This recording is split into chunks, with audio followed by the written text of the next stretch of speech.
Welcome back to Theoretical Nonsense. Today we're going to be discussing the Russian rocket reaction. And we're going to be talking why we give swords names, the Jim Lee alternative cover, the real most common names on the planet, and much, much more. Stay tuned. Welcome to Theoretical Nonsense, the Big Bang Theory watch-along podcast. No PhD required. We're the podcast that recaps all the episodes of The Big Bang Theory. No spoilers. So hop into your favorite spot, Make yourself a grasshopper, and enjoy the ride.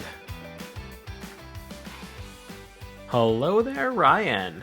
Hello, Rob. How's it going? I'm doing amazing because we are going to be recapping the Russian rocket reaction. Oh, yeah. Oh, what a great episode. This is a good episode. I enjoyed it. Some guest stars. Yeah, some surprises. Yeah, some big surprises, actually. I thought lots they were of big things in everyone's storyline. Like everyone's just driving forward, and I love the Will Wheaton stuff. Love it. And Howard gets to be an astronaut? What?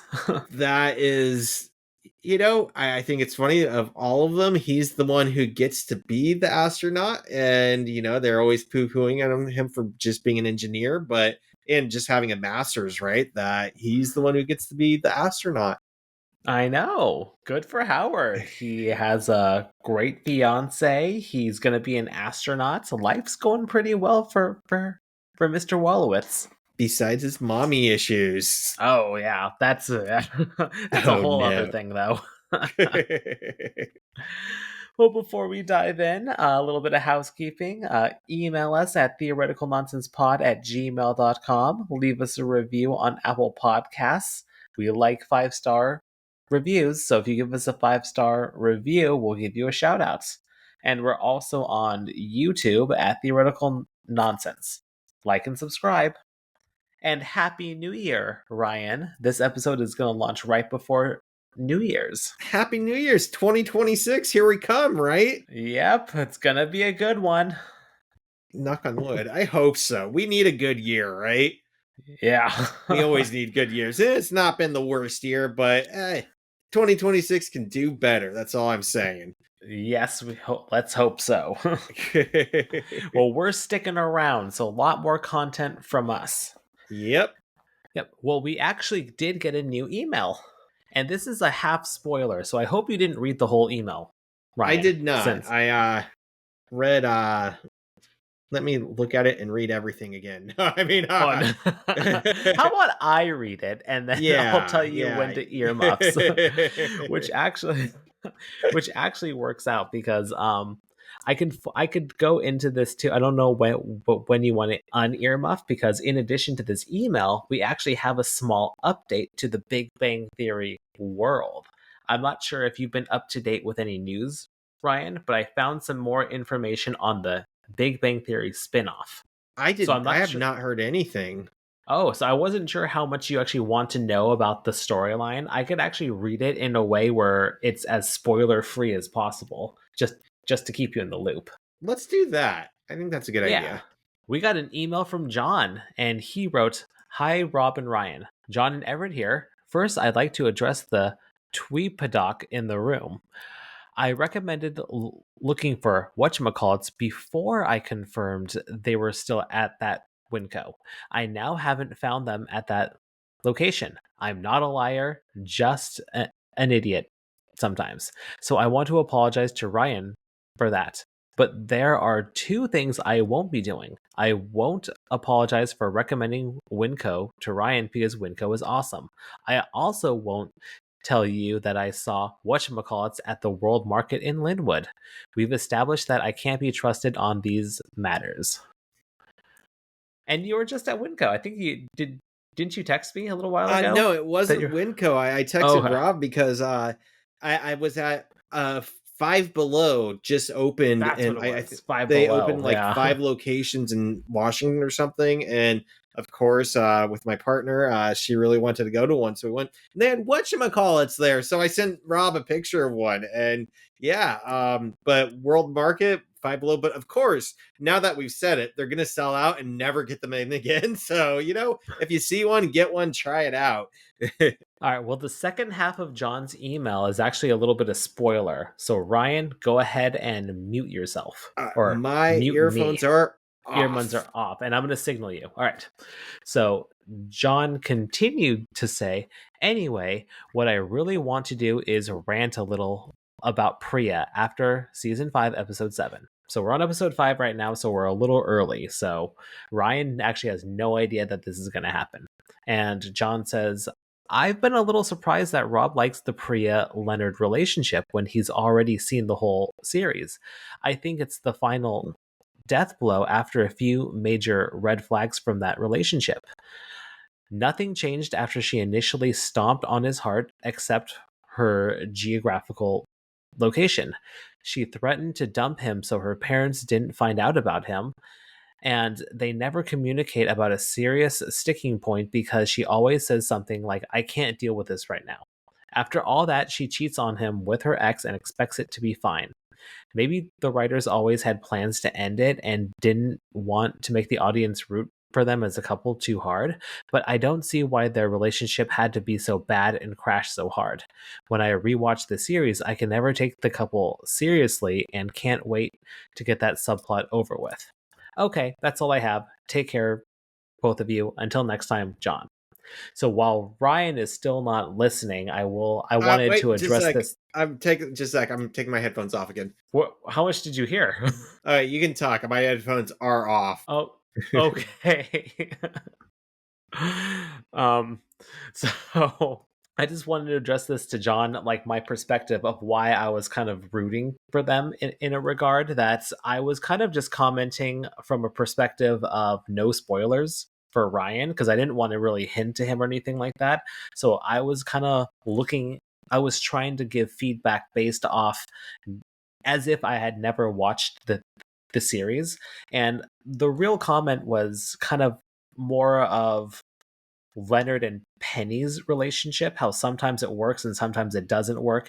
It's the relationship that we're supposed to be rooting for, but there are other relationships and other women out there that he clicks with so much better. So that's why, from that perspective, I liked Priya.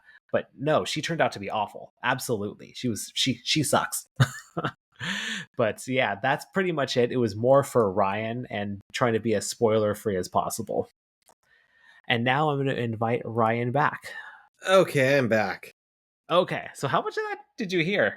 The only thing I heard was well, here's what happened was your text message from below before popped up again on my Oh, screen. So I thought you oh were my telling me god. to come back again and something had gone wrong. And then I got on it and you said, well, Ryan's still gone. I'm like, I'm gone. And that's all I heard, I swear. So Okay, it good. could have been a lot So, worse. But yeah, we're dealing with this. sorry, everyone. Ryan and I are dealing with a few technical difficulties that we're trying to work through, but we are on track now, and we're gonna be okay. We're gonna be okay. But that was the email. Thanks, John. We really appreciate your email. So keep emailing us. If you email us, we will read your email. And And now I'm the curious, when update do I on. get to figure this out? Like, do I have to watch the whole series before I know what was in the email? I'm Yeah, he mysteries. spoiled. He's sorry. He spoiled you for season 12. Oh shit! No. We're a few episodes out.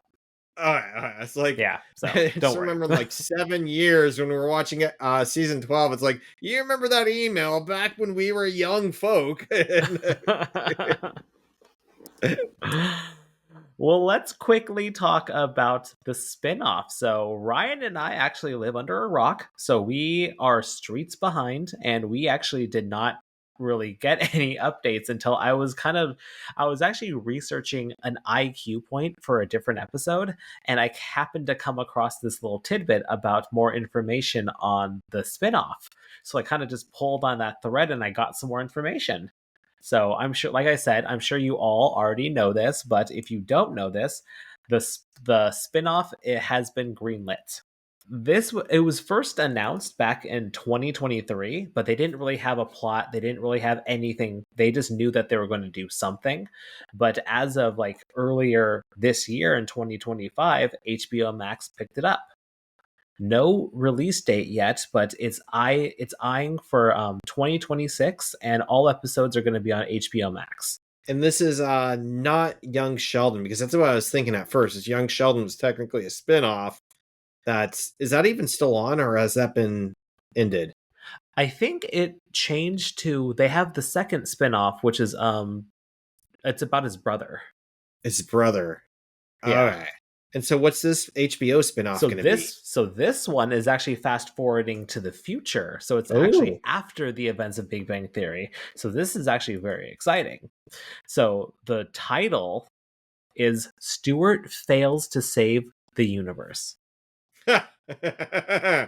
Poor So I Stewart. don't know how much of this I can try to give you a synopsis about this because it's not really that much of a spoiler, but I am going to avoid I'm just going to stick to it just what Stewart's up to. How about Okay. that? Yeah. So according to the synopsis, it follows Stewart Bloom, who is a recurring character. We actually see him in this episode in the Russian rocket reaction. And Stewart is basically restoring reality after he breaks a device built by Sheldon. Huh. And basically, it creates multiverses and the Armageddon. So he is on a quest to save the universe. I And like I it. We're won't getting say kind anything of else. surreal with it. A little, not magical, but a little mystical, I guess, with string theory and multiple universes. I like that idea that this series is so like very scientific, matter of fact, and that one's getting kind of metaphysical, I guess. For no other words are coming to mind. I like that idea. I actually really like this too after I thought about it. At first, I was like, oh, they're kind of just going into like a really like, it just seems like with the fantasy based off the style and everything, it might become a little too slapsticky, a little too much of a caricature of itself. But at the Yeah. same time, it's like, you know what? Now that I think about it, I actually am really excited about this. That it's a whole new genre in the same universe. And So like, it's the is it same. going to stay a sitcom, or is it going to be an actual like comedy show, like miniseries type thing where like I'm watching the Daily Show, where or not Daily Show, the morning show, where there's comedy to it, but like a story's going. It's not just like a sitcom where it's on and on and on. I think it's going to be an actual storyline that they're going to follow because it's going to go straight to streaming. And historically, like these shows that go straight to streaming usually have like full arcs. So I'm hoping Yeah. it's like that. It'll just be like one continuous storyline. Which I was gonna mention too, I forgot. I didn't know apparently this was out last January, but the new Frasier show has been canceled. Oh, that's too bad. Right? I was sad. I was like, oh, when's the new season coming out? But apparently they knew in January that it wasn't picked up for another season. I think Kelsey Grammer has been shopping around and trying to get it. So it might still happen, but definitely not this year. And looking grim. Some people think that it wasn't advertised enough or marketed enough. Some people, I thought it was okay. I thought it was getting into its groove. And there were some solid episodes. I like the Christmas, me, I like Christmas episodes, and it had wonderful Christmas episodes. So I was sad, but it was definitely also just straight up sitcom. And so like no foreseeable ending and not showing where it was going. And I feel like maybe audiences today expect more arcs, like you said, character arcs, show arcs, story arcs. And so I'd be interested in seeing Stewart have his own character story arc. Yeah, I definitely think that TV has changed so much in like the last decade, especially with like Netflix and everything like that, where Yeah. TV has just become so high quality. I feel like, oh, I can't speak for everyone, but me personally, I like all the newer sitcoms, I just haven't really been into. Just because it's like what you said, I'm looking for more storyline and plot and everything and character growth Mhm. and everything, and actually seeing like long arcs. And knowing that there is an ending, that it's accumulating to something, I think that's one of my pet peeves with TV today, that if it doesn't feel like this is going anywhere, I'm like, I don't know if I want to continue it, because it, like Frasier, it could get canceled and then there's no ending at all. In fact, I think I told you that I'm watching a horror show called From, and it's, I think it's phenomenal, but every episode the writers seem to add something new to it, to the point where we're going on season 4, I think, and there's so much shit out there in this universe that there's no way they could possibly explain this all if it gets canceled in 6 episodes. And so it's like, this isn't going to be fulfilling. I don't feel like I'm going to be satisfied with how this is going to wrap up, and I'm kind of like, do I even continue watching it, or is it going to let me down? Yeah, it's like you want that story and the same characters to just keep coming to and to figure out what's going on. And I think that's actually why I haven't really gone into Black Mirror, because it's an anthology. So every episode is like a different. So it's like, well, I can start and stop anytime I want. But then at the same time, if every episode's different, why would I watch all of them? You don't get as invested in the characters, definitely. Yeah.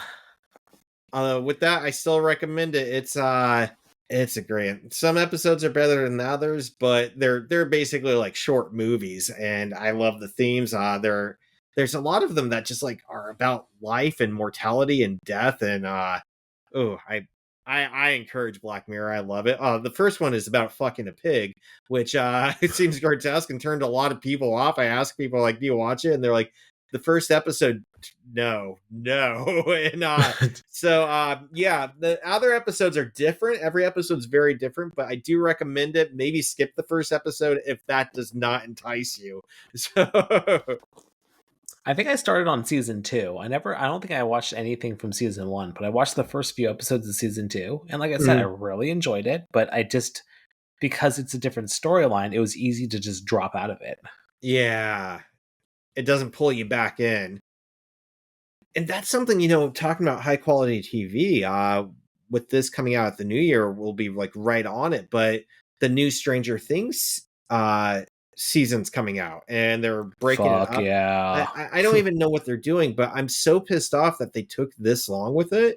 And I want them to do it right, but it's been like what, 4 years, 3 years, and before that 3 years. Like, not only are the characters like adults now, the actors adults now, that will feel kind of out of place, but like I'm different than who I was when I watched it then, and I've kind of lost interest in that, and I'm not as tied up or as interested in the characters. Maybe I could rewatch it, maybe I'll get back invested, but there's a certain statute of limitations where interest kind of drops off too.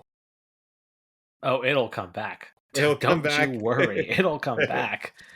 Like after like season 4 is still burned in my memory. It was so fucking good. I'm just thinking the guitar scene. That was season Oh 4, yeah. right? Yeah, that's Yep. but Eddie. Yeah. yeah, Eddie. Although I was kind of pissed off that they didn't use Eddie's character more. I felt like they kind of that was a throwaway, that he was gold. But let's They get had him. back to Big Bang Theory. Big Bang Theory. Fair. let's reel ourselves back in. Oh, We can that's talk what about this the we podcast is can talk about. about we can talk about random things forever. So let's reel ourselves back in and let's talk about the episode. Hi, so we said we liked it. We liked it. Yeah, I can get right into it. Called the Russian rocket reaction. I have to say, this is one of the weirdest episodes for me regarding IQ points, because I think I might have had two and several like partial ones.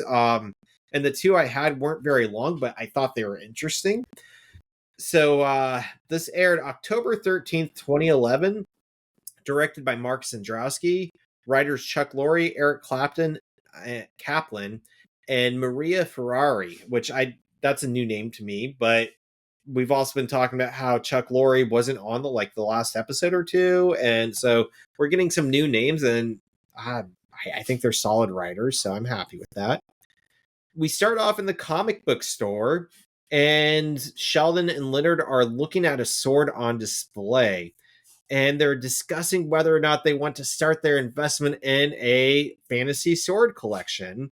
However, Sheldon says this is from Game of Thrones. We should really start with something exquisite, and mentions Excalibur. However, if you start off with a replica of Excalibur, all you could do is rule over a replica of England. So Leonard's not convinced that they should wait at all. And they point out that they could consider Bilbo swords from Lord of the Rings. And I did a partial look into this of what, in fact, I did kind of its two part. Bilbo Baggins' sword from Lord of the Rings is technically called Sting, and it has a superpower, if that's what you call it, to glow blue in the presence of orcs, and that's part of the story. But they also apparently written on it in Elvish is the name Magnus, because it says Magnus is my name. I am the spider's bane in Elvish. And apparently Sheldon thinks two grown men holding a hobbit's dagger, because again, if you're a hobbit, the sword's going to be a lot bigger, but for a full grown human, it will look more like a dagger. He thinks this would look silly. So I get my first IQ point off the bat of why do swords get names in real life? In Game of Thrones, The Hobbit, why, he's talking about Excalibur. Technically, I don't think they even call it Sting. They just call was it Bilbo's or Frodo's? Frodo's. I put Bilbo's, but it's Frodo's, right? Uh Well, technically, Bilbo found it in The Hobbit, and then he that's what passed it it is. on to Frodo, and they do name it. It is called Sting. It is called Sting. I was looking at the name, I got caught off guard, sorry.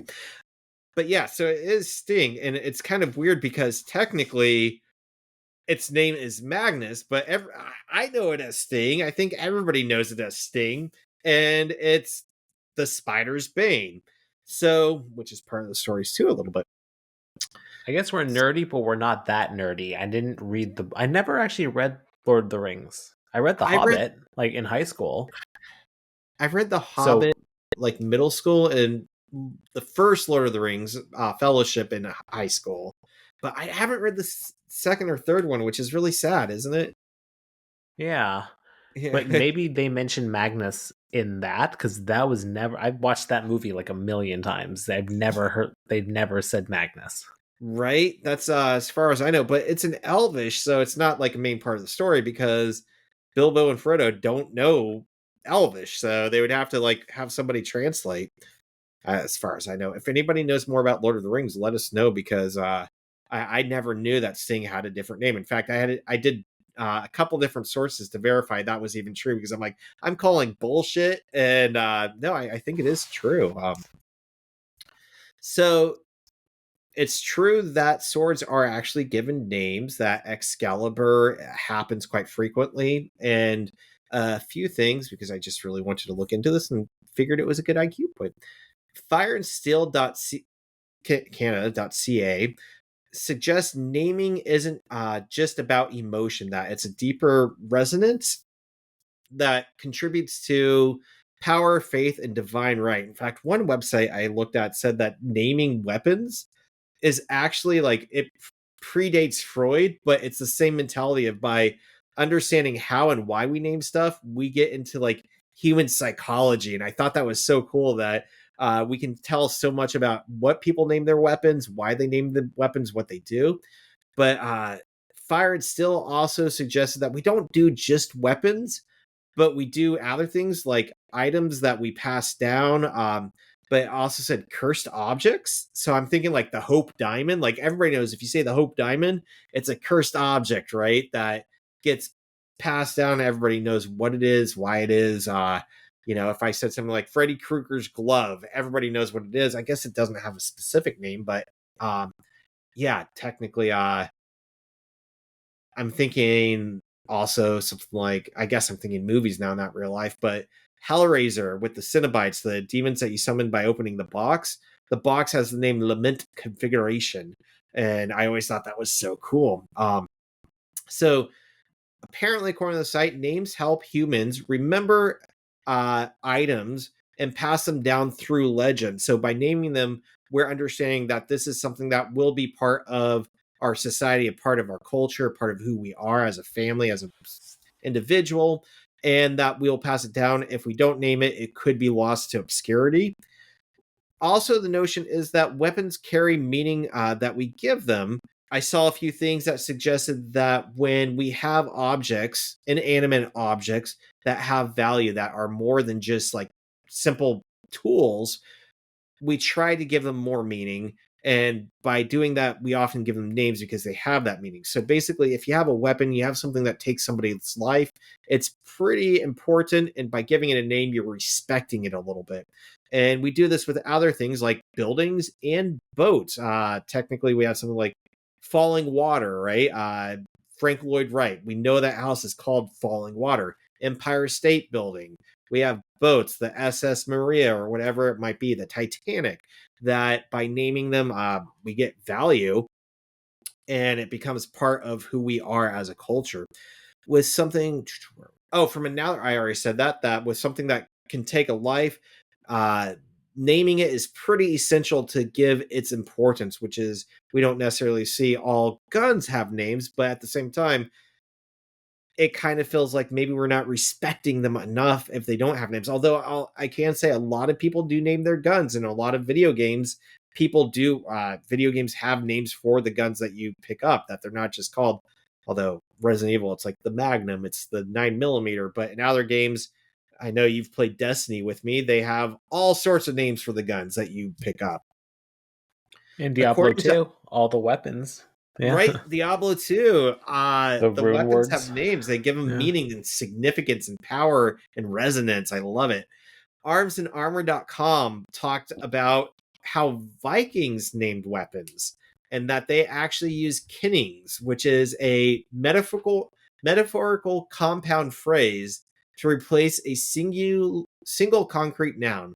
Basically, it's figurative language to overexpress a very simple notion. And it gave many examples from poetry about naming weapons, and from spears to shields to swords. But one was like the Wolf of Wounds, the Gray Rainbow of Odin, which I think was a spear, the Thorn of Scabbards, which was a sword, the Blood Eye. So it sounds so fancy for, oh, that's just my sword. So getting Sting makes a lot of sense, but also the notion that it the language on the sword itself gave it another name, that kinning of Spider's Bane. I am the Spider's Bane, which I thought was really cool. And I feel like, what was this? One thing I found out later on in a partial IQ point, that I think this was Jon Snow's sword replica. Do you remember what Longclaw. Jon Snow's sword was named? Because apparently it had a name, and I didn't realize this. Longclaw. Longclaw. So technically that had a name as well. And yeah, I don't think that necessarily goes with kinning, but we do see that quite frequently. We do get a lot of names. And I was going to say, just off the top of my head, have you ever named an inanimate object? Because some of the websites are like, we name pets. I'm like, but they're freaking living creatures. But have you ever named like a car, a boat, I don't know, I tin of have. tuna? You have? What have you named? My first car, I had a Camry, and I named it the Flying Dutchman. Flying Dutchman. Love Not it. original. I stole that, so But it counts. It counts. That's a Kelsey has collects squishmallows, and we give them each names and kind of try to give them personalities too, and they're all very eccentric. One of them is an oxalotl. Is that how you pronounce it? Like one of those creatures with like things coming out of its head. And so, like, not only does the oxalotl have a name, but each thing coming out of its head has a name. And I tell you, we forget the names all the time, but it's so much fun. It gives them so much character. That's not just a stuffed animal, but this is, we have a I actually series of, did. I did name all of my stuffed animals as a child. there you go.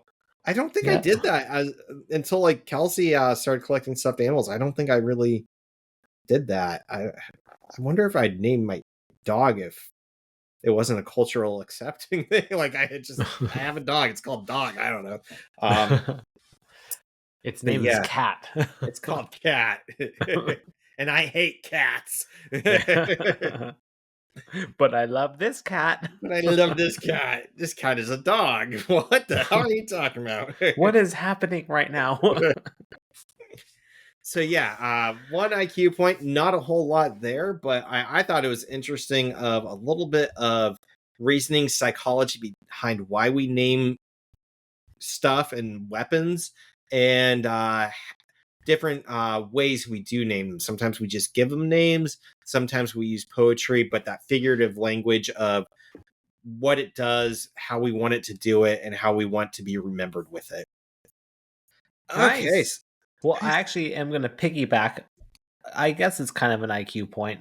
You know how I like to associate cost to a lot of things? Yeah. I look up a lot of values. So if this is your first time listening, go back to all of our other episodes. Anytime they talk about like any valuable thing, like a comic book cost or a price or its value, I definitely am all over that. So I hopped on the interwebs and I looked at famous swords and what their values are. Ooh.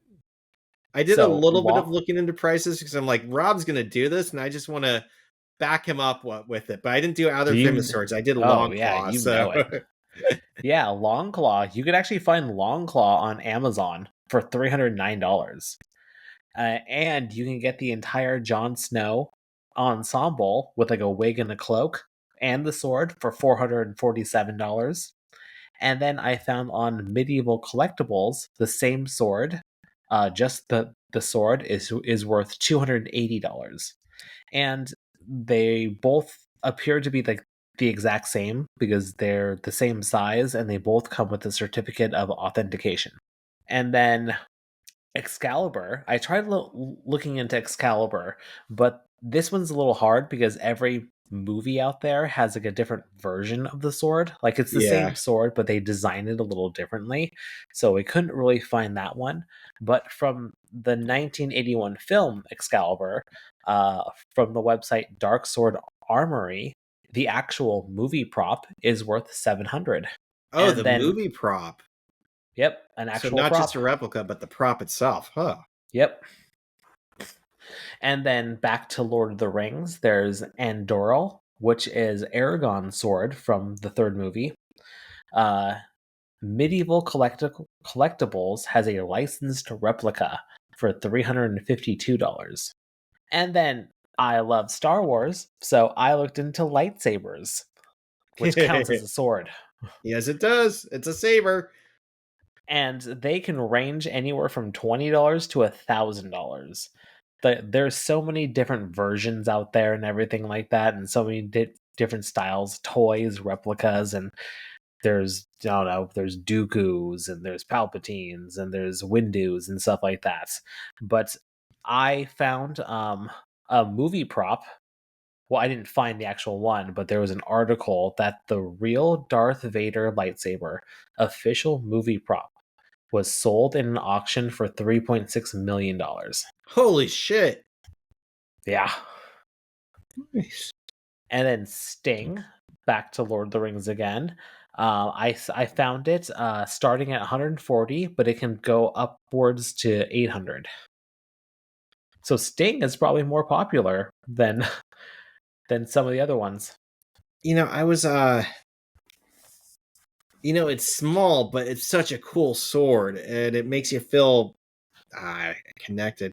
At the Renaissance Fair over the summer, there's a lot of replica sword dealers, and these prices are about what I was seeing. And I'm like, I want a sword just to have on hand for next year, but I don't want to spend a lot of money. And I found like a dagger that I'm like, this is just really cool. And it was only like 30 or 40 bucks. I'm like, I don't want to spend 100 or 200. And it's something I can have like on my side. And I'm not usually like a knight or anything. I usually dress up as like I don't know, pirate or a peasant or something, or maybe an assassin. And it was really cool. But I went back to my tent and promptly sat on it and broke the satchel or whatever the sheath. And now I have to glue it back together. I'm like, nah, that's man. So my replica fantasy sword collection is not the best it could possibly be. You need to break the bank a little bit for something good. Right. Start saving. They had like, that's one thing. The Master Sword from Legend of Zelda. The problem with that is I feel like every Zelda game has a different looking Master Sword, but it's still kind of cool, like to say this is my Master Sword. But yeah, they have, maybe next year I'll try to put $200-300 aside for a decent sword that I don't sit on. I don't sit on Yeah. I sat on my sword. Oops daisies. If this was a real world fantasy land, you'd be dead. I'd be dead. Oh man. We lose more people that way. They sit on their swords and oh. All right, so anything else about sword prices or I will say that I am no more prices, but in terms of swords in general, I'm very. I never realized this until this moment as I'm thinking about swords. I'm definitely drawn to the more curvature ones. Like in Lord of the Rings, I think Arwen has the best sword because it's like a curved blade and has a curved handle. And then I also really like Count Dooku's lightsaber because he has more of like a curved angular blade or handle. I don't know So what it's this I'm just realizing this about myself right now. it says something about you. Huh, curved. I like it curved. I like curvy. Oh. What does that say about me? It's not good, Rob. It's not good. It's not great. All right, moving on. I always liked Darth Maul's the double-sided, although I'm like I could never do that because I'd just like be twirling it and grab the light and my hand would melt off. So I'm like, it looks cool, not for Ryan. You would just slice off both of your legs and your head all at the same time. He was easy to take down. Woo, woo, woo. And I just like disintegrate, like fall over. It's like a freaking. Do you ever watch Ghost Ship? The movie, like Yeah, like that horror film, I have actually. where it starts off with a wire going through a bunch of people and they all just kind of fall apart. That would Yep. be me with the Yeah. lightsaber, and then I just like fall into pieces. Or maybe a better one's a Resident Evil with the laser room and they fall into cubes. Oh, man. Did you ever have one of those lightsabers as a kid where they're really cheap? Like maybe five. Sorry, my dog's funny. They're really cheap. They're $5-10, but it was like plastic, and they had like cones inside that would extend. And so when you like whipped it And they're downwards, multicolored. some of them were. Mine was just green, but you whipped it down and it would like extend into a 3 foot battery bar. I don't know. It was supposed to be a Yeah, I lightsaber. it wasn't really a lightsaber like replica. It was just like, like the flashlight with the cones on it, and it was multicolored. It Ah, was like, like the tip was green, and like then it was like then the next section was yellow, and then it was red and stuff like that. So we had that. So it wasn't anything too fancy. But I do have a really crappy lightsaber for Hunter. ah. But Sometimes I want to just invest like a few $100s into one of those nice ones that lights up. I'm like, man, I would sit on it, break it, and hurt myself. So if the medieval fair taught me anything, it's I would sit on it. they make really strong ones, like meant for actual like sparring and dueling and stuff like that. So like I saw it in the ad where they have the lightsaber and they actually smash a pumpkin with it. Where Oh, that's they awesome. keep hitting the pumpkin and the pumpkin breaks. It's like, oh my god. Okay, so moving on, Stuart comes over and Leonard tries to play it cool, and haggles the price. He starts off at 250. Stuart mentions that this is a limited edition. Only 8,000 of these replicas were made. And I have to tell you, I get a point for being like Sheldon here because, first of all, being told it's limited edition gets to me every single time, even if I know there's 8,000, like that's not really that limited. But also, Sheldon is just uncomfortable as can be with haggling, but I am uncomfortable with haggling and would be sold on knowing something is limited edition. That is definitely me being like Sheldon, some of my OCD stuff coming through. Like, no, we can't haggle. The price is the price. So for what that's worth. Leonard continues to haggle and says that he wants Iron Man's helmet in on it too, but it's signed by Robert Downing Jr. And Stewart mentions that if they don't, if Leonard's questioning the value of an actor's autograph on a piece of plastic replica from a movie about a comic book, then everything is just meaningless. I love that line because I sometimes feel that way with stuff I collect. I'm like, this is a book with an autograph, but it's really just a person signing a piece of paper type stuff. So Leonard agrees to buy the sword and he gets it for 210. And I love that Stewart sighs a breath of relief and says he can eat this week. So Stewart's struggling a little bit. Yeah. Poor Yeah, it's not Stewart. shop's not doing so well. Not so well. That's why I love the But idea of the spin-off. Stewart fails to save the yeah. universe. But I did look at the price. I looked up the price of this Iron Man helmet too. Oh, how much is Cuz that? like yeah, Leonard tried to demean it and throw it into the sale of the sword, but its value is actually, granted it's 2025 price.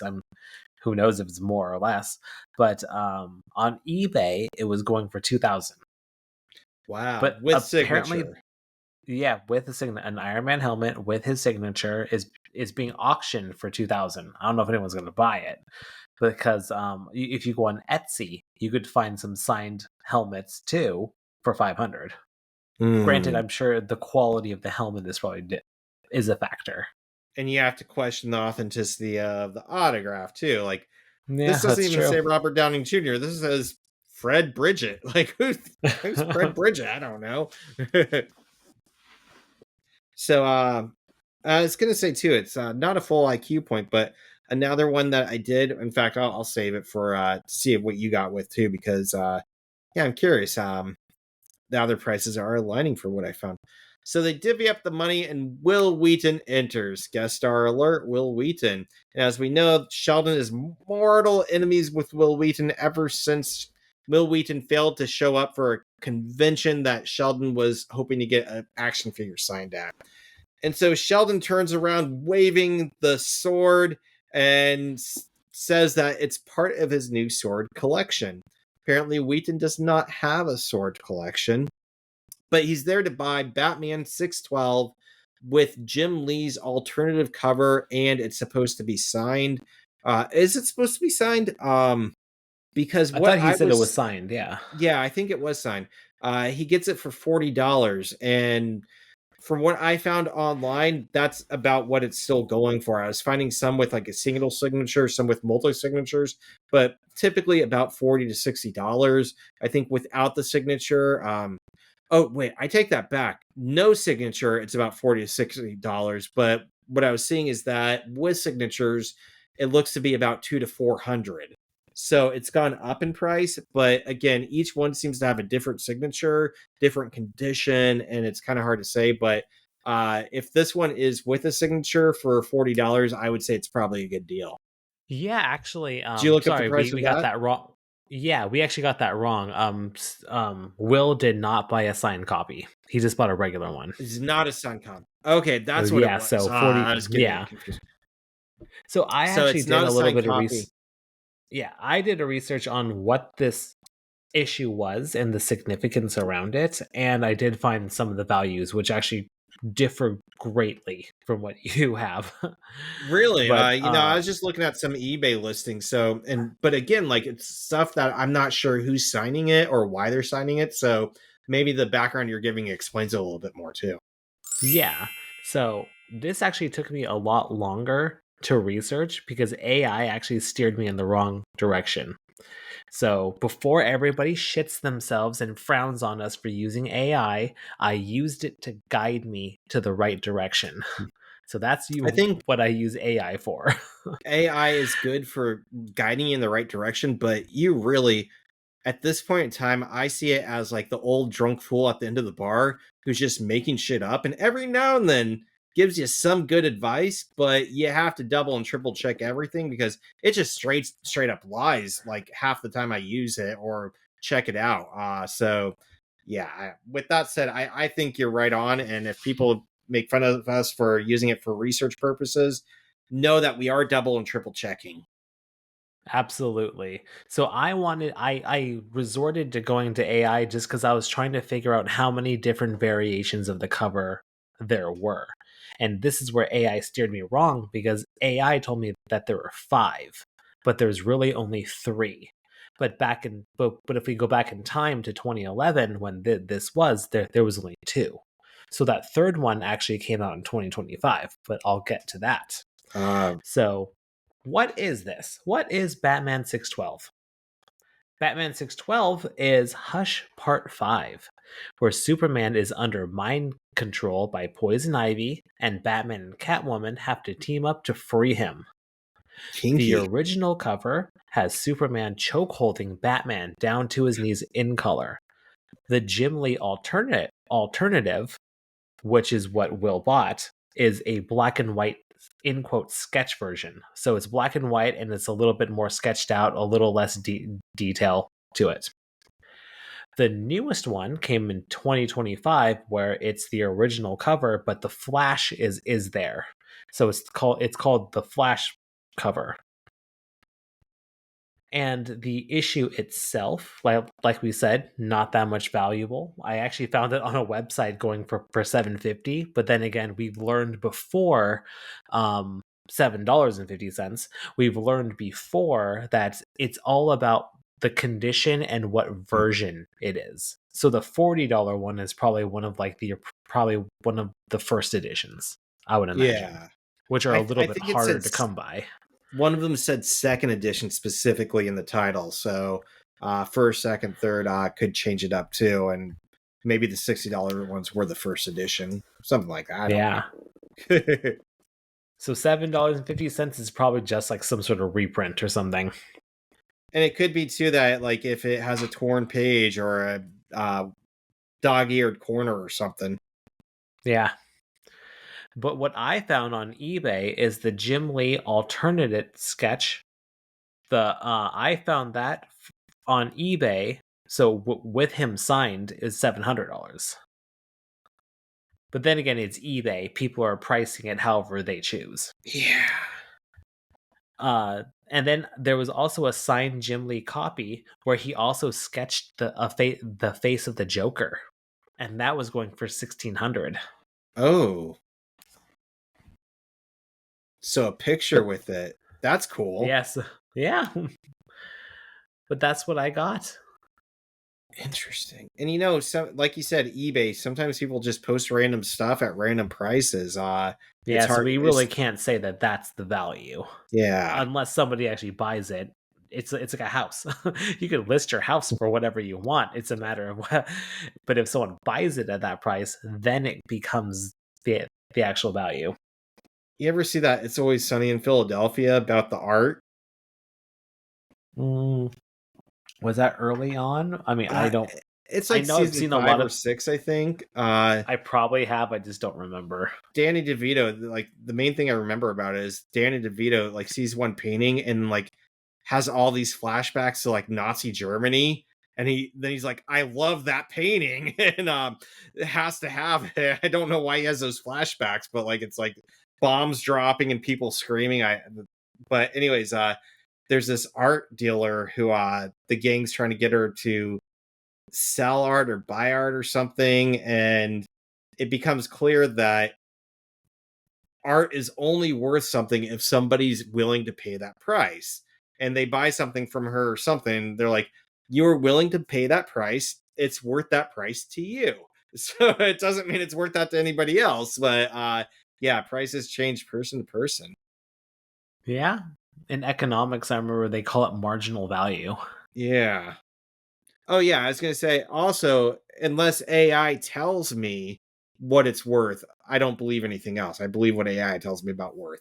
So that's Though you shouldn't. no, you shouldn't. I can't help it.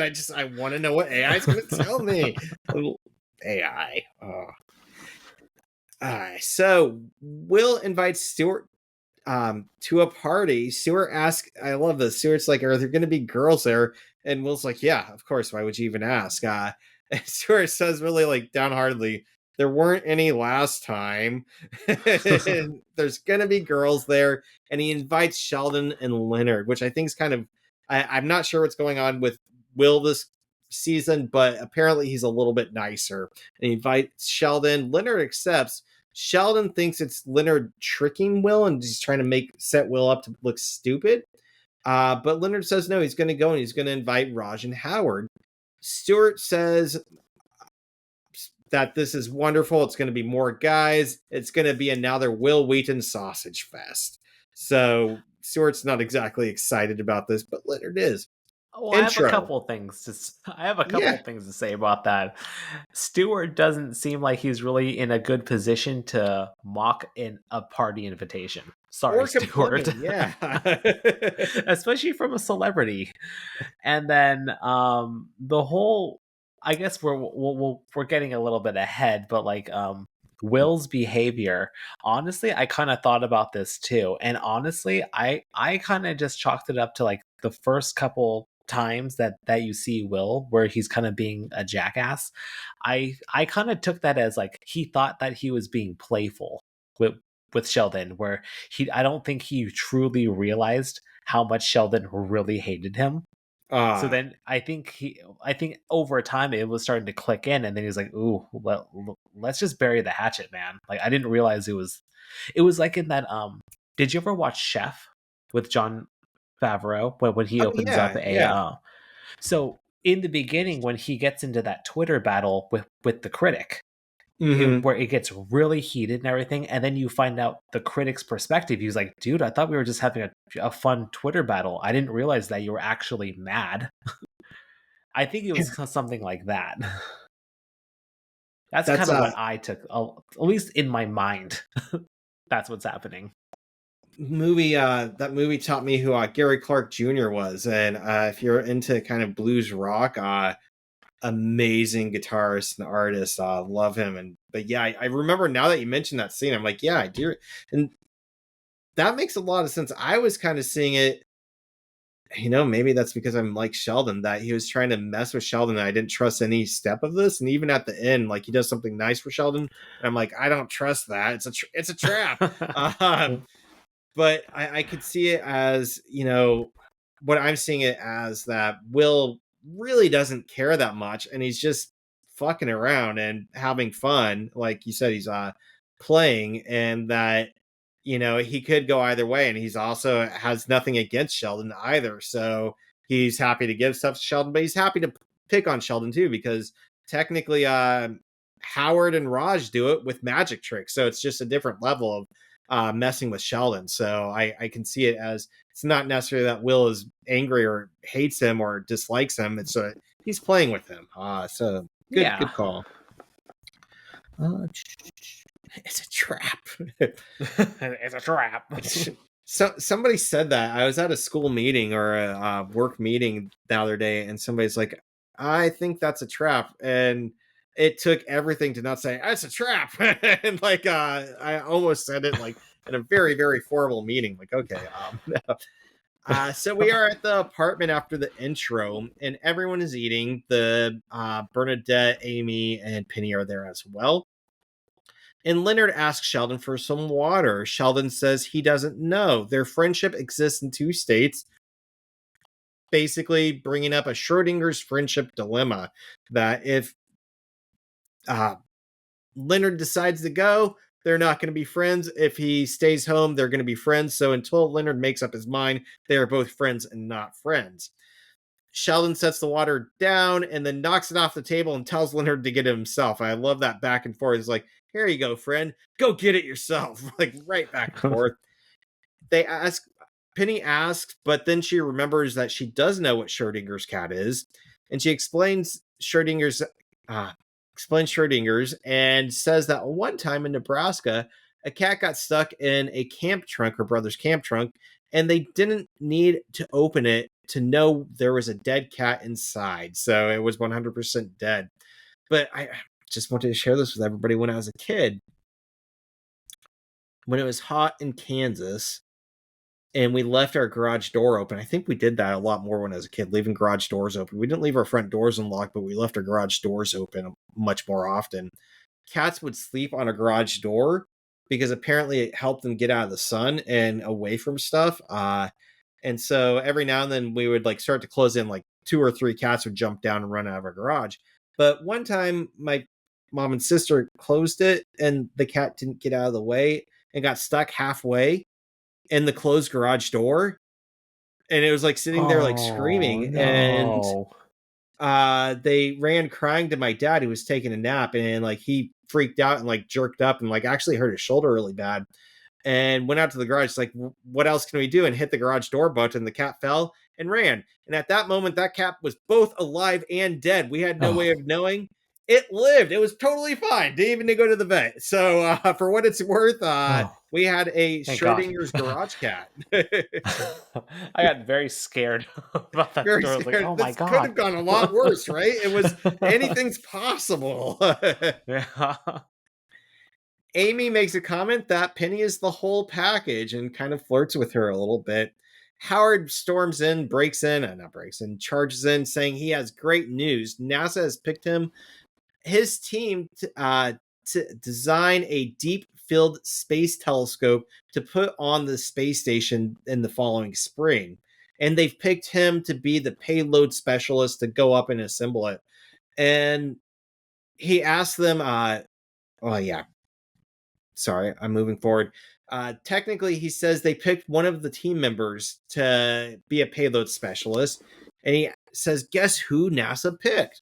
And Sheldon says Muhammad Lee, because that's the most common name in the world, which should give him mathematical edge in guessing the right answer.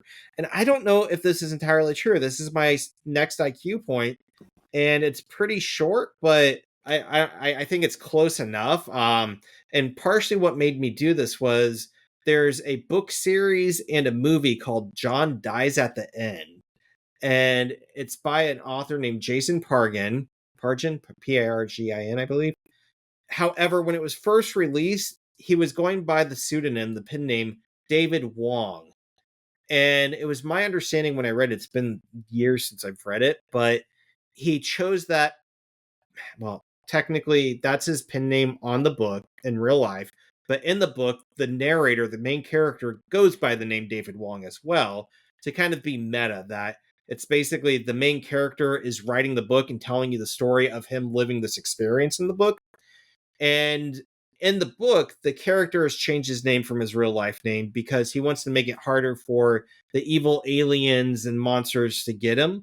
And he claims that Wong is like the most common name in the world, and David's very common too. And when you branch two common names together, you get so many people that to follow and try to track down, that the bad guys aren't going to follow him and know it was him by writing this book. But anyways, I looked into this about Muhammad Lee, and the BBC says England and Wales in 2024, Muhammad was at the top of the list of names, at least in England and Wales. And that was followed by Noah and Oliver in second place. Apparently, in England and Wales, Olivia and Amelia were the two top spots for girls. Parents.com, though, had a few other things to say. They said they had top 10 names for or I'm sorry, they said Muhammad was in the top 10 names for nations around the world. So kind of assessing, because each nation's a little bit different and it has different names. But I looked at the SSA.gov for the United States, and they claim the top names right now in the United States are Liam, Noah, and Oliver, which I thought was interesting because Muhammad, like in England and Wales, it's not even like the top 10 in the United States. I'm guessing there's probably some racial issues going on there, but yeah, it didn't really say. Liam was the top name, but no one Oliver connected with the BBC's findings as well. It was just Liam and Mohammed were interchanged. So I went to Wikipedia and looked at some sites from there, and I wanted to look at surnames because it seemed like probably Muhammad is one of the most common names around the world. It's just not common at all in the United States.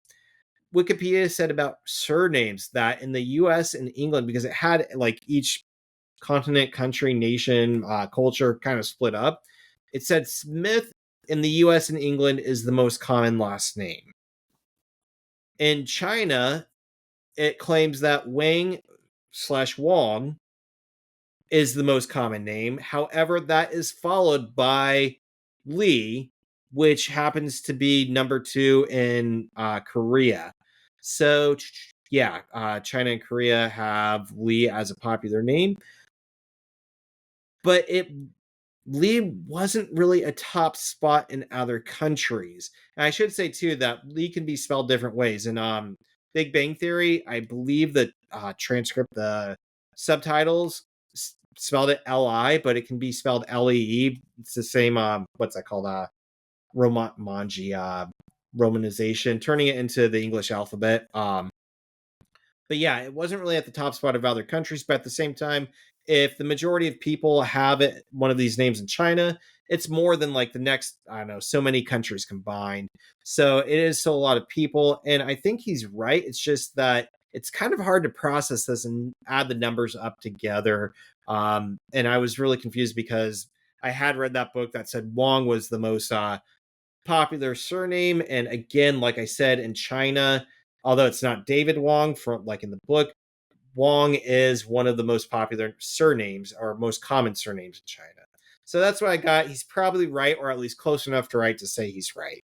Any Yeah, thought? I did a little bit of research on this as well, and it's like you were saying, it was very hard to get the correct information because every website had a different list and it categorized every region differently.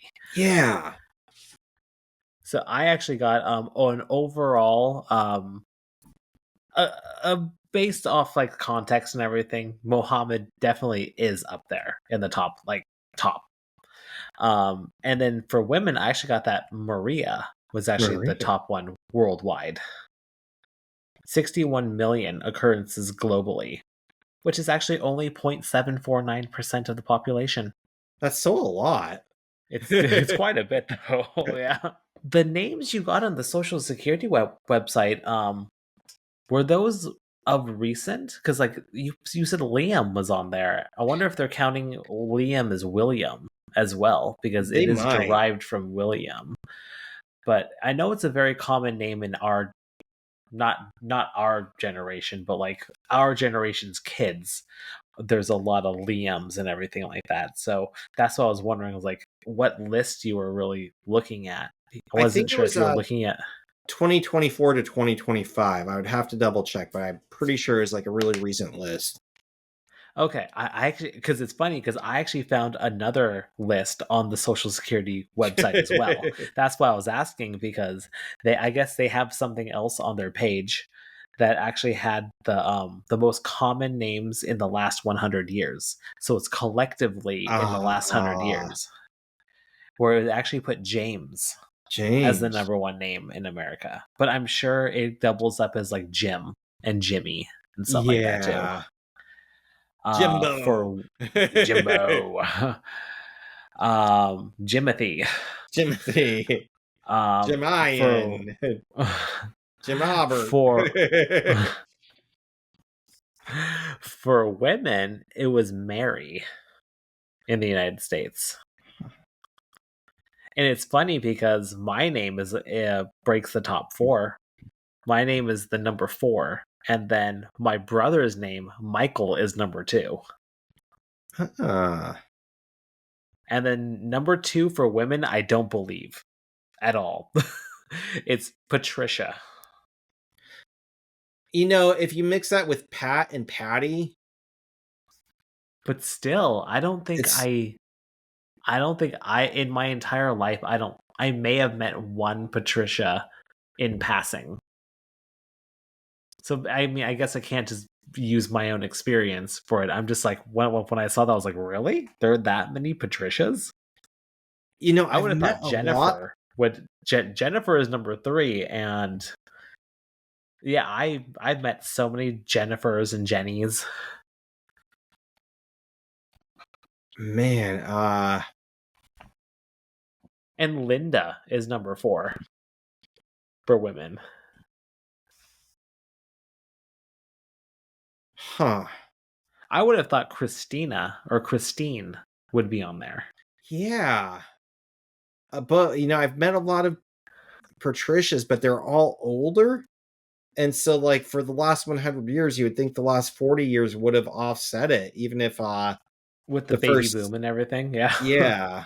Man, I would think interesting that Olivia wasn't on there in the first like three.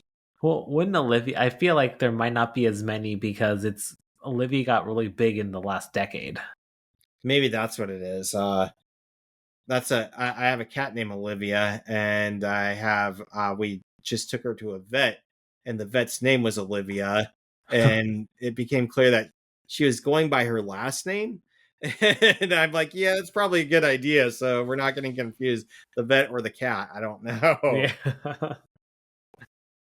But then I match that up with my findings of the popular name in England. I'm like, Olivia. I'm like, okay, I'm seeing a trend here. The cat, the vet, and England. But again, America is different than England. So Yeah. but Amy wasn't like the top. I'm like names that I've seen a lot more than I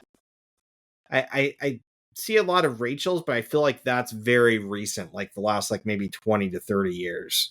Yeah. Interesting. And then But again, you yeah, have to that's ask, what I got. how did they, are they tracking these right, or are they just asking AI, AI, do our work for us? What's the most popular name? I don't know. Pat. Okay. ChatGPT says it's Pat.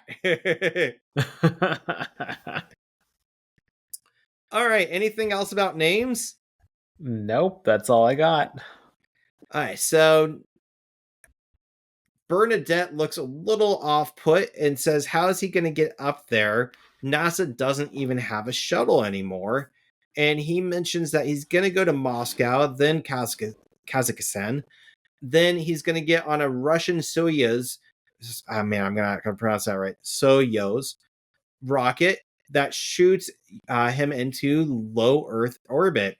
And so I did, or he goes, that, or maybe he's just going to sit there because maybe the mafia is going to sell all the fuel. I did a little research because I don't think I realized that NASA didn't have a shuttle. And they retired the shuttle in 2011. So, yeah, when this aired, they did not have a shuttle anymore. And it was probably recent news at the time. And they still don't technically have a shuttle. But apparently, so this is my next IQ point. I think it's the last one for the episode. The shuttle went from April 12th in 1981. I'm sorry, April 12th, 1981 to July 21st, 2011. It flew 135 missions from around the internet. I looked up, well, if NASA doesn't have a shuttle, how do astronauts get into space? And it's true that they usually hire out either commercial companies like SpaceX, or they tag along with Russian Soyuz capsules to be launched into space to the International Space Station. And I did two parts of this. One into what are the current steps for NASA, and two, what a Russian Soyuz is. But according to LockheedMartin.com, who is developing the next NASA spacecraft, they're developing what's called the Orion. And this is supposed to replace the space shuttle. And supposedly it's going to be safer because apparently the top is like an escape pod. In emergencies, it can eject. So if during launch everything explodes, it can eject pretty easily. However, because of this, there are doubts about how much is going to be reusable and how expensive the whole thing is going to be, if they're going to have to build a new one every single time, or if it's going to be the same shuttle going up, or what. There's some concerns from around the internet.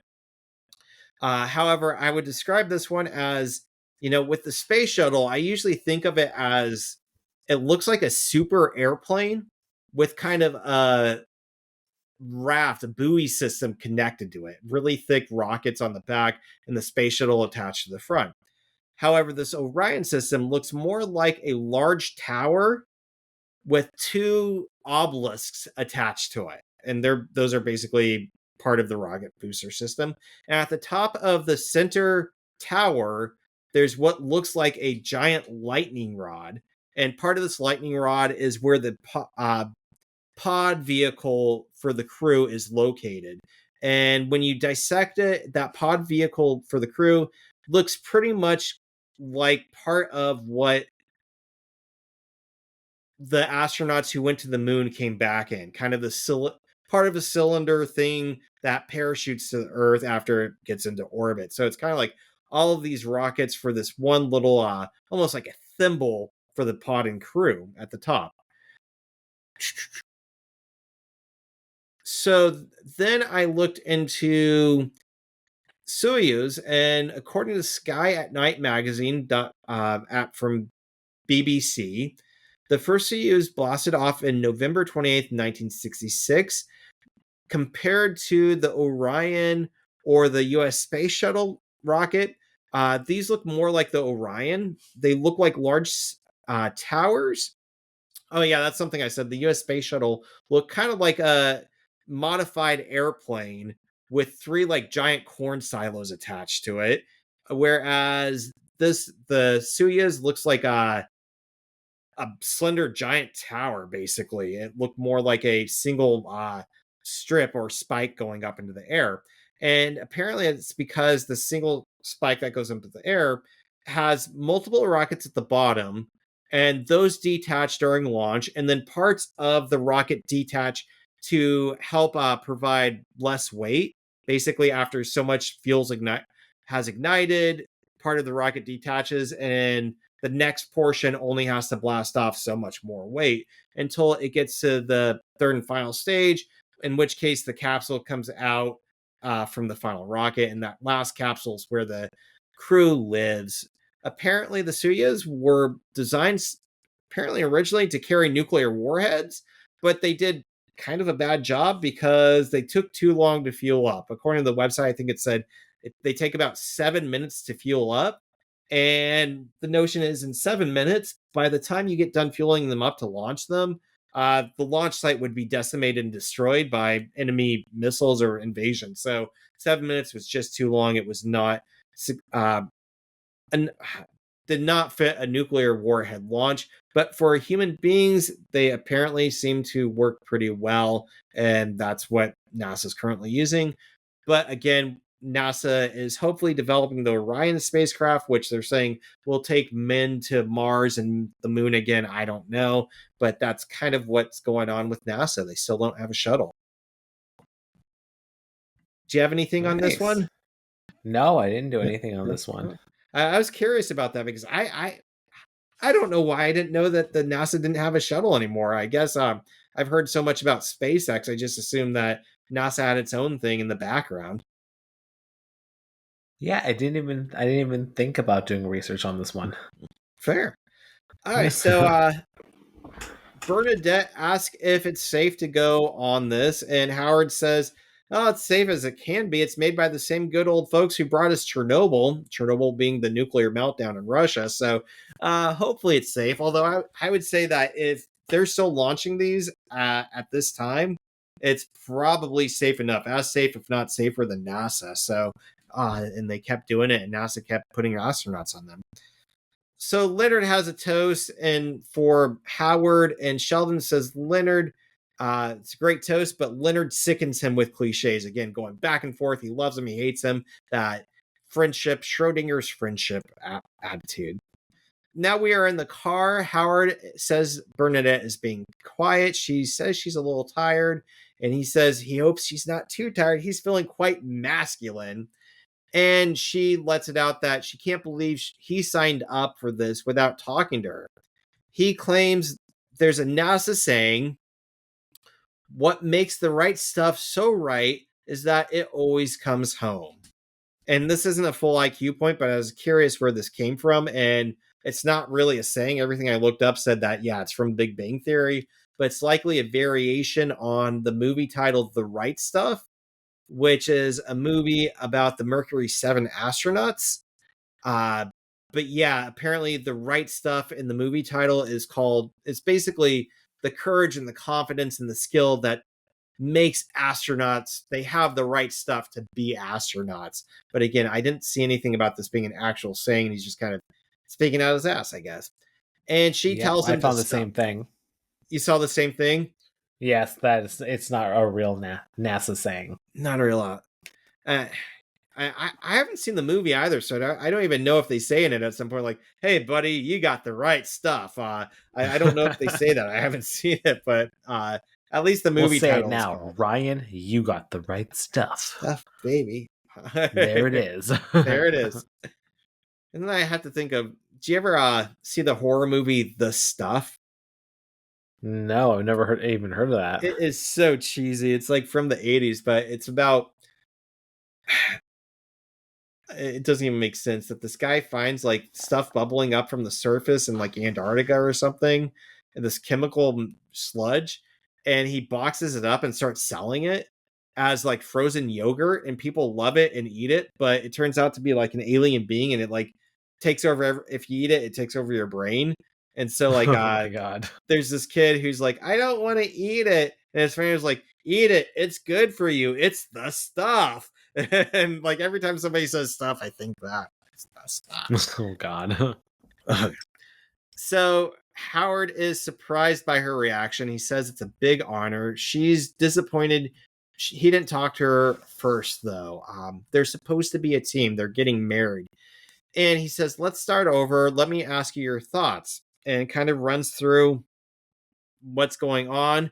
And she thanks him for asking her and talking to her and having a conversation, but says, no, you can't go. She explains that she feels anxious because her dad was a cop and it was awful when she was a kid, that every night she had to wonder if he was going to come back home at all, and that she doesn't want to go through this with Howard and think he might not come back from the space mission.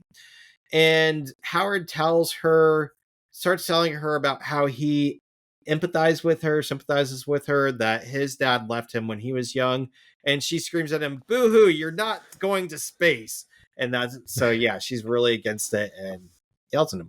Yeah, because honestly, he could only play like the "my dad's not around" card so many times before it gets old. I took it as him like trying to say, like, I really understand, like trying to meet her on a middle ground, that I can see why you feel that way. But it was kind of somewhere in between. He's playing that card and meeting her, and she's just like, fuck you, basically. No, it's not going to work, right? Boo hoo, you're not going to space. I have to ask, if you were given the option, would you go to space? No, my No? god. I mean, okay, okay.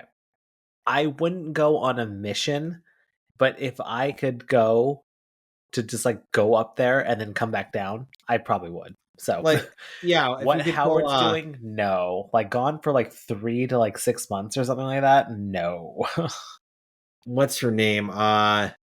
The singer who just went up to space a couple months ago. Katy Perry, Katy who got Perry. made fun of. Yeah, Yeah, if you could pull a Katy Perry and go up and then come back down and call yourself an astronaut, would you do it? probably. I Like probably really, would too. I know she got made fun of a lot and everything, and there was a lot of ridicule around that, but that really is everyone's dream to go to space. I don't blame her for going, but I do not. I cannot concede to that she is somehow an icon for women everywhere for doing this because she had enough money to pay for her seat. I don't feel like that's, if we go to the women astronauts throughout history, I think there are so many more that are more courageous, more brave. Even the teacher who died, what was that? Apollo 11, Apollo 13? No, Apollo 13 went to the moon, right? Yeah. It was the Challenger, right? Was it the Challenger? Oh, I don't remember. I know Tom Hanks was in the movie. Space shuttle. 1986, space shuttle broke apart and killed 7 members on board during launch. And one of them it had a big thing about teachers in space. And so there was a teacher who was supposed to be on it. And I'm like, I'm sure Katy Perry did a lot of training for it. It's just, it's hard. I don't see it as the same. It's not the same sacrifice. But if anybody wants because all they did was go up and down. It was a expensive joyride. It was a joyride. And I'll do a joyride. I'll be down for a joyride. But I don't think I'd do 3 to 6 months in space at the space station. I don't think I could have a bowel movement in space. That's what I'm going to throw it at. That I don't think I'd just be constipated the whole time. So up and down. Yeah. But then you won't be able to use the Wallowitz space disposal. Right? His waste disposal design. Oh man, I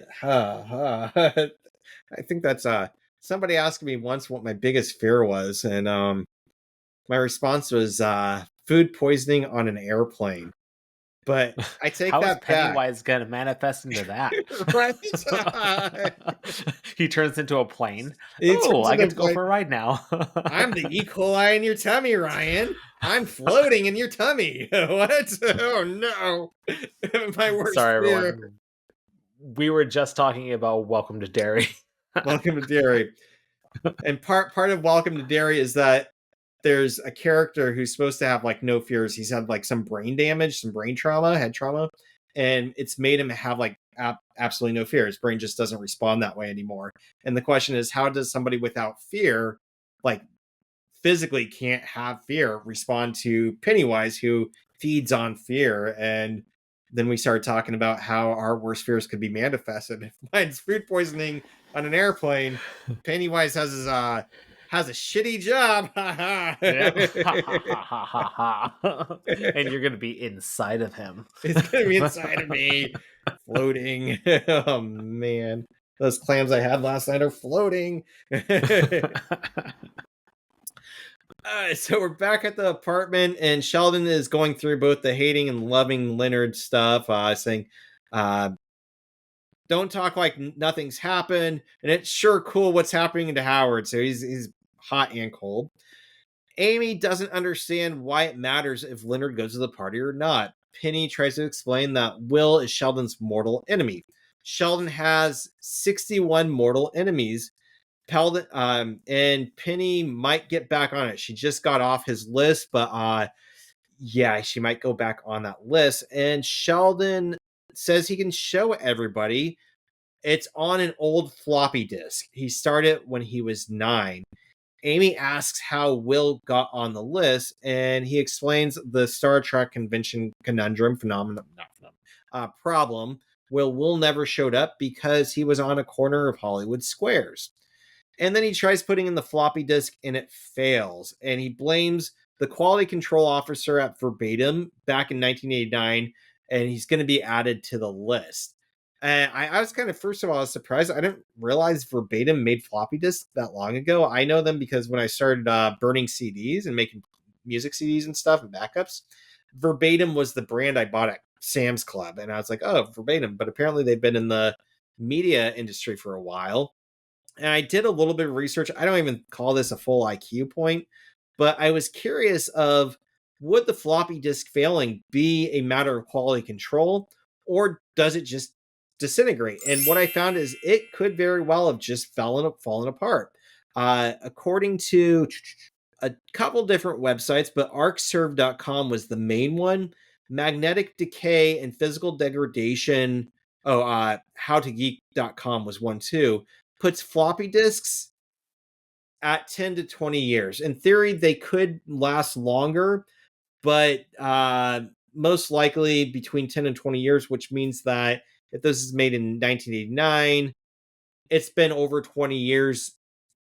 Technically, quality control did their job and got the disk by 10 to 20 years. Now, I looked at a couple different forms of medium. If you have different media throughout your house, you might want to back it up. And the reason I did this is because I just found out that my favorite video gaming system, the Sega Dreamcast, apparently their games were made very cheaply and are known for like degrading very quickly. And so I have to pull my bin out of the garage, which that's a horrible place with it, to put it with temperature changes and the heat. But the disc, like the foil with the information, like is peeling back, or supposedly it's peeling back only after like a decade. But according to Ace Reserve or AceServe.com, CDs and DVDs only have a shelf life. They're supposed to have a shelf life of 5 to 10 years before the adhesive with the plastic to the foil starts coming off and the data is corrupt. Blu-rays are supposed to last a little bit longer, but there's no concrete lifespan on them. And there's like different forms of Blu-ray. There's some places making them that say that they last, their Blu-rays are going to last like 1,000 years. I think they're called M discs. And now there's a question: is other forms of storage? We see that floppies 10 to 20 years, CDs, DVDs 5 to 10, Blu-rays you know what I was saying, maybe like 20 years. How about hard drives or solid state drives? And those, technically could be indefinite, but what you run the risk of is not necessarily the drive falling or becoming degraded, but components falling apart. So if it's like a hard drive where it has a spinning disk, most likely the spinning part is going to come unhinged, or the needle that reads it is going to fall off, or something electrical is going to go out, as opposed to just like falling apart, I guess. Something's going to break down. But anyways, if you have CDs and DVDs or floppy disks, back them up because they don't last forever, and we've known that. Yeah. It's so funny that we're talking about this because just this morning I had a little bit of extra time on my hand and I dug up my old hard drive to see if it worked. And this was when I was on PC and I switched over to Apple few years ago, Uh-huh. and I remember trying to back up everything because I pulled off everything from my PC to these external hard drives, Yeah. and then it wouldn't work with my Apple. It was like a compatibility issue. So I was like, Uh, "Oh, well, I guess my next computer, whenever this breaks down, I'll get a PC." But then I was actually trying to find a specific file. So this morning I was like, "Oh, let's just give it a shot." And it worked. I was like, "Holy huh. shit, it's working." I got all my files. I was like, "Oh my god!" And I found it. So That's why so it still works. Thank God. we're having the issues with our podcast tonight, is because you hooked that drive up and it screwed everything up. Probably. But you got the files, and that's what matters. I got the file. Hi. So we are in Howard's bedroom, and Bernadette starts talking, and Howard asks if she's changed her mind about having sex. He's still mad though, but he'll take one for the team and still have sex. And no, she's been thinking, and she doesn't want to stand in the way between him and his dreams. And they can have make up sex now, but she wants to go brush her teeth. And she leaves, and I love Howard's getting in the mood. He turns on some sexy music. He turns on the lightsabers above his bed, two green ones. He does some body stretches, and then his mom screams, "Over my dead body!" So apparently Bernadette quickly went over to his mom and told her, because she knew his mom would keep him from going to space. And then Bernadette comes back in with a smile on her face and says, "I'm ready." Nicely played, Bernadette. Loved it. It was funny. It was kind of backstabby, but at the same time, she was going to find out anyways. I don't think it was as backstabby as they make it out to be, but it's still kind of. The next day, we're at the cafeteria, and Howard asked Bernadette to leave right after that. So he spent the night alone, and he's mad that she turned his mom against him. Raj says he's not only the first astronaut, but the first of their group to kick a woman out of bed. He's like a rock star. I love he kind of is like, "Yeah, I am, right?" Leonard agrees that Bernadette betrayed Howard. Sheldon mentions that it's interesting that Leonard can see the betrayal of other people, but not in himself for going to the party. Leonard says going to the party is not betraying Sheldon. And I'm curious, do you think if Leonard goes, do you think that's betrayal, or do you think Sheldon's overreacting? Oh, he's definitely overreacting. He's Definitely. overreacting. Yeah, I think I don't yeah. think it is. I don't think it is for the convention when Sheldon was a kid, but I do think that it's kind of a betrayal because they've gone through some stuff with Will in the past couple of years where I do think it's Will beating Sheldon at the games. What else was there? The movie thing where Will Wheaton Indiana basically Jones. cut into line and kicked them all out, right? That became a whole thing that I think I feel like it's a little betraying. Not super bad, but it's a bit of a betrayal. Although at the same time, how could you not want to go if your worst enemy invites you to a party? Wouldn't you be at least a little curious? Like, you can't just not go. I don't know. Raj asks what will happen with Howard, and Howard says that to forgive her, she'll have to convince his mom to let him go to space. So that's the way to work through it. At Penny's, Bernadette is talking about how she had no choice. She had to go to Howard's mom. And she says Howard's like a baby birth.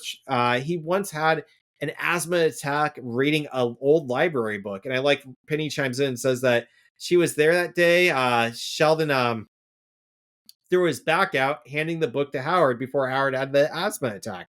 So they're all basically baby birds and could not stand the flight to space.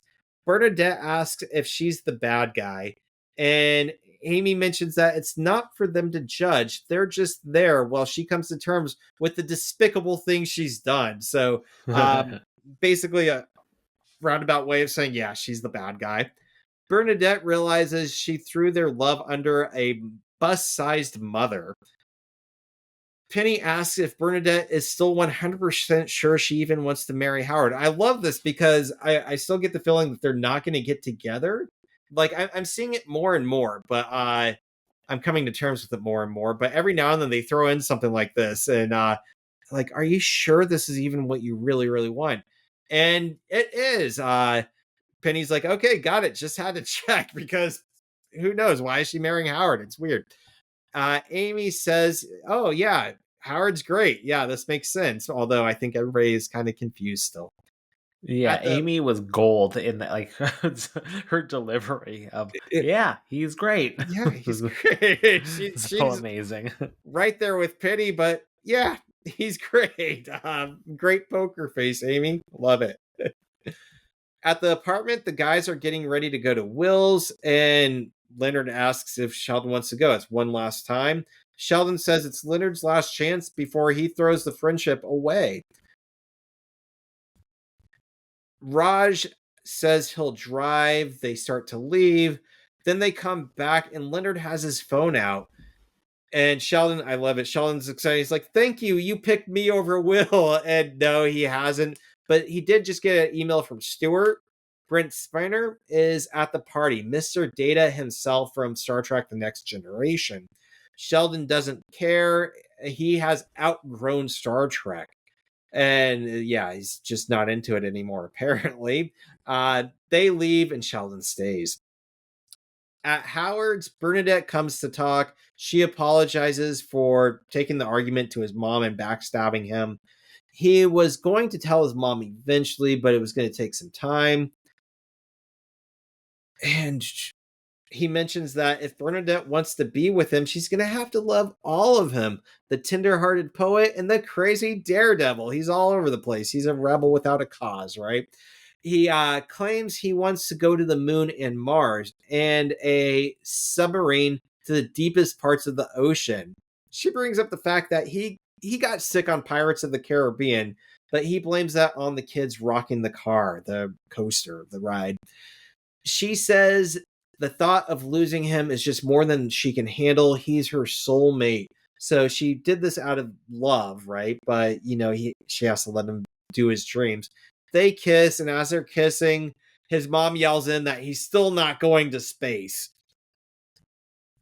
Flash forward to the party at Will's. Raj is happy because he just met the gynecologist of the woman who played the Borg Queen in First Contact. I have to say, Did you look her up? the gynecologist or the Borg Queen? The Borg Queen.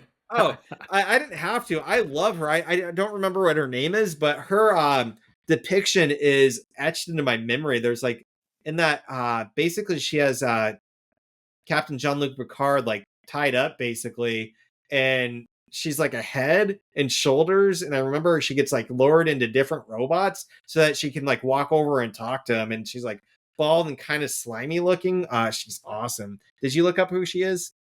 Yeah, it's Alice Krieg. Krieg? Krieg? Krige, and you've seen her before because she was in Deadwood. Oh, who was she in Deadwood? She was the brothel, the rival brothel owner in season 2.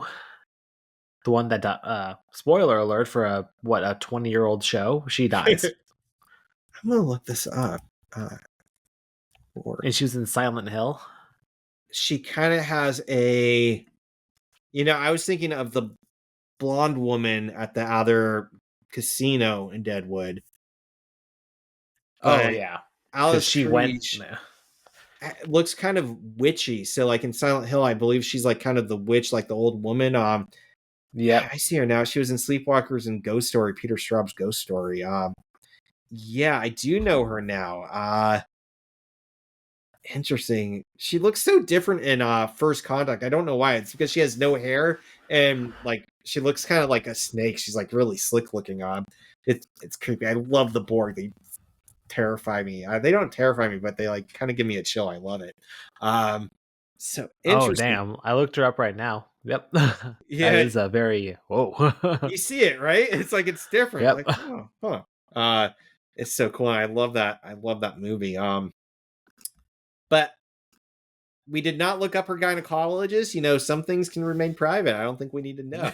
Yes, we Yeah. don't need to look that Yeah. up. But Raj was very happy to meet the gynecologist. And Sheldon shows And up. I think Yeah, I think that's sorry to no worries. backpedal a little bit, but I think that's why I didn't really find this as much of a betrayal. I couldn't find the words until now, but it was like they're not really going to the party for Will himself. He's a celebrity and he knows other celebrities. So this is an opportunity for them to network. That's why I didn't really view it as much of a betrayal. I just couldn't think about the words. That's a good point. That they're doing it as kind of like how often do you get to go to a celebrity party and meet Yeah. other celebrities, especially for a fandom that excuse me, that you're interested in. You know, if you met somebody from Game of Thrones and they've invited you to a party, like even if you have to cancel like your godson's nephew's baptism or something, you cancel it so you can go to that party and network and see. Man, I'll never have this chance again, right? Exactly. So if you ever have to miss my party, that's okay, but invite me too. Get me there. Yeah. You're ditching your own party. Your own party. It's my mom's funeral, Rob. But I'm going. Yeah. You want to meet the Borg Queen's gynecologist, don't you? It's so worth it. Sorry, mom. Love you. All right, so Sheldon shows up and he says he's there fighting for their friendship. He's not giving up so easily. Now put down that drink and let's go meet Brent Spiner and go home. So really he's just there he's not over Star Trek apparently. Will comes out and he has something for Sheldon. And this is where it's like again, I could see the party, but he's really taken a different turn here. And like you said, maybe he just saw it as playing before. But I'm really curious of where and how he realized maybe he's been picking on Sheldon too harshly. He has a toy for Sheldon and it's signed. It's the same action figure that Sheldon wanted signed when he was a kid. And it says, Sheldon, sorry it took so long. Your friend, Will Wheaton. And Sheldon shouts, Will Wheaton is my friend, and hugs him basically. He's Brent off the Spinner, list. he's not on the list anymore. He got off it. Brent Spinner comes out and for some random reason grabs the toy. He's like, oh, I remember these, and rips it open and like starts playing with it. What a dick. What a dick move, right? He asks about how they used to make action figures look like they're all masturbating. So he's very vulgar as well, right? But I love it so out Yeah. of place. Sheldon can't believe what Spinner has done. And he put Spinner's name at the top of the list. Isn't it He is sorry, isn't it Spiner? Spiner. I'm so sorry. Have I been mispronouncing it? Spiner. Spiner. Wow. I'm. It's a day. Like wait, who's right? I just don't I don't want to look I, I stupid. I think you are right. I think I'm the dumb one here. Yep. Google AI just told me it's Spiner. It's Spiner. I am so sorry, everybody. You can email me and tell me I messed up. But I'll cut that part. I Well, apologize. actually, no. I'll leave We all can't this cut in. them all out. I've done it like 20 times I already. know. I've dug my grave. Oopsie I'll daisies. cut some of it out. Uh, But you did you can't look win them up? all. Did you look up any of his filmography? I didn't. I just wanted to see what else he's been up to. And I Yeah. totally never realized. I watched this movie a million billion times and I never noticed it was him. He was in Independence Day. He was Dr. Ah, Oaken, the guy with the long white hair. I was like, oh my god, that was Brent Spiner. I can see it now. Yeah. And then Wow. he also voiced the Joker in Batman Audio Adventures, which is a podcast, and he was able to reconnect with Bernadette in Night Court since Melissa Huh. Rauch is in Night Court. Well, stars in it, yeah. Now I'm looking it up now, and apparently he was in Penny Dreadful City of Angels. I haven't finished that, but the original Penny Dreadful series was really good. I liked it a lot. He was a therapist in Ray Donovan for 3 episodes. So Hmm. he's been a lot. I don't know why, Yeah, once he has human flesh tone color, I don't recognize him anymore. I Like, know. who are Like, who's you? that guy? So he is on Sheldon's mortal enemy list now. Uh, Wheaton says it doesn't take up too much time and just kind of shakes his head. That's not a big deal to Spiner. Sheldon leads Will away and says they're not going to waste any more time with Spiner.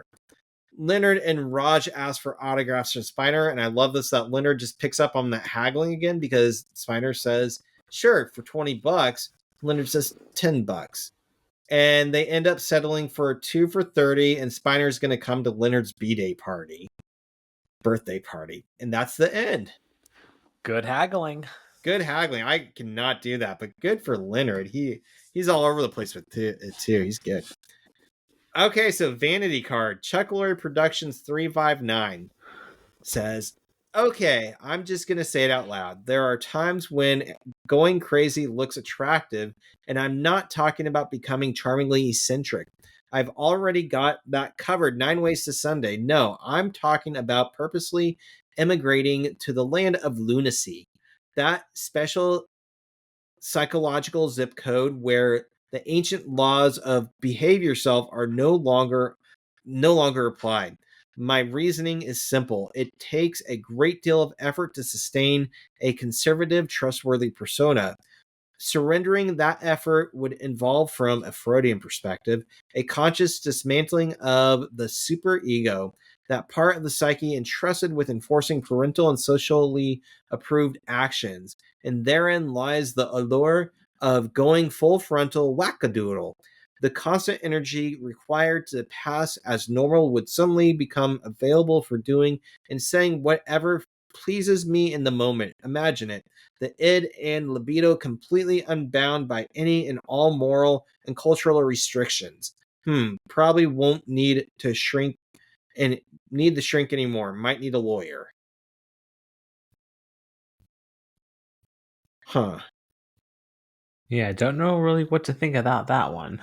Also, I don't think letting the id go free is id and libido would necessarily count as uh land of lunacy. I feel like that would have like it is just like our savage self. People are the part of ourself that wants what it wants now, here, now, to be happy, satisfied.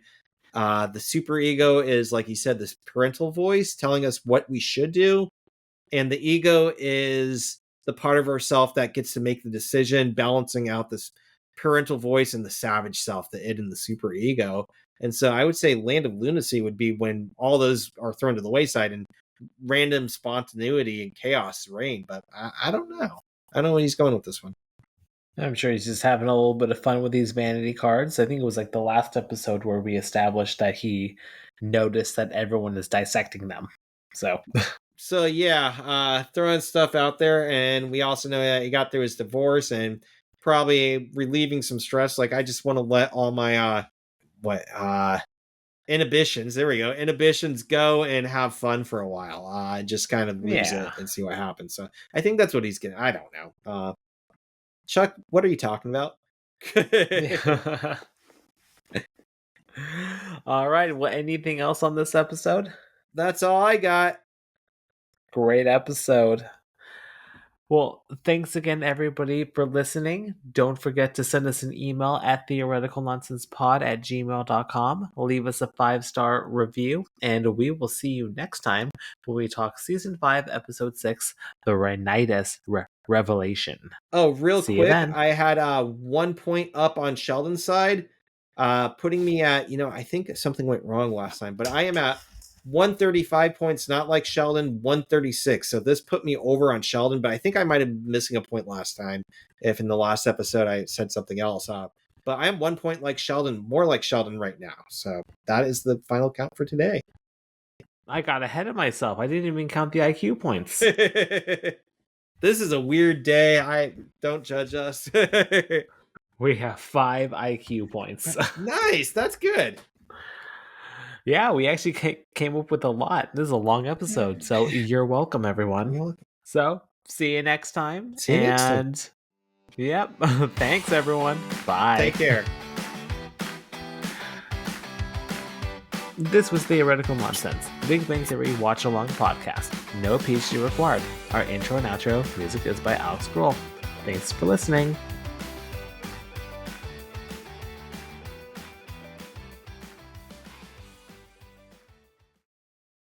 What makes the right stuff so right is that it always comes home.